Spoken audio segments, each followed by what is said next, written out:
નમસ્કાર.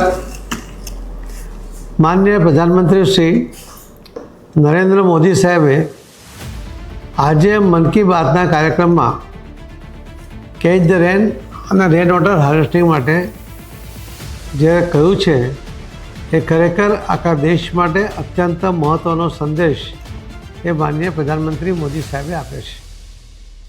આમ પણ લગભગ 6 સપ્ટેમ્બર 2024ના દિવસે સુરતના એક વર્ચ્યુઅલ કાર્યક્રમમાં જ્યારે એમણે કેચ ધ રેન માટે કહ્યું હતું અને એમણે આહ્વાન પણ કર્યું હતું કે કર્મભૂમિથી માતૃભૂમિ માટે બધાએ સહયોગ કરવો જોઈએ.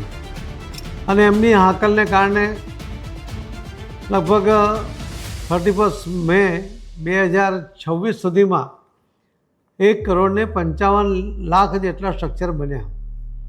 લોકોએ સહયોગ કર્યો, CSR ફંડમાંથી આવ્યા, મનરેગાના ફંડમાંથી પણ એનો ઉપયોગ કરવામાં આવ્યો અને એ રીતે તળાવો, મોટા સરોવરો, કેનાલ, બોર, કૂવા આ રિચાર્જ કરીને અલગ અલગ 20 ડિઝાઇનની અંદર આ સ્ટ્રક્ચર બન્યા.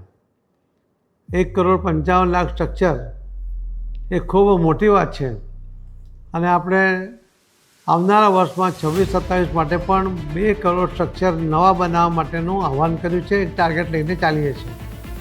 મને વિશ્વાસ છે કે જેમ માનનીય પ્રધાનમંત્રી મોદી સાહેબ સતત ચિંતા કરે છે, મન કી બાતના અનેક કાર્યક્રમોમાં એમણે કેચ ધ રેનની વાત કરી છે, રેન વોટર હાર્વેસ્ટિંગ માટે એમણે ઘણીવાર ખૂબ ડિટેલમાં ચર્ચા પણ કરી છે.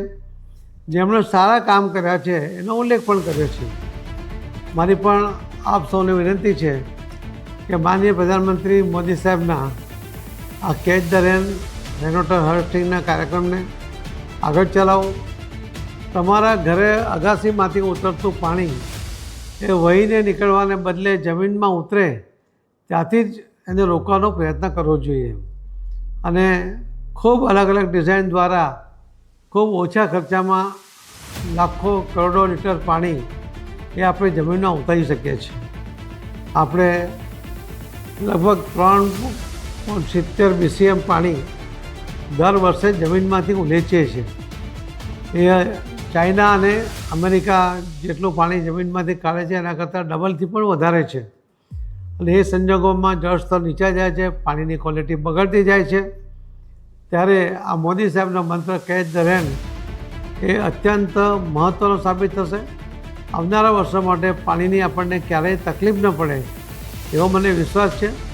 આના પર આપ સૌ કામ કરશો, પાણીનો એક બૂંદ પણ નકામું જાય, વહીને નીકળીને જાય એ પ્રકારની વ્યવસ્થા કરશો એ જ આપને વિનંતી કરું છું. બહુ ખૂબ ખૂબ ધન્યવાદ. ભારત માતા કી જય.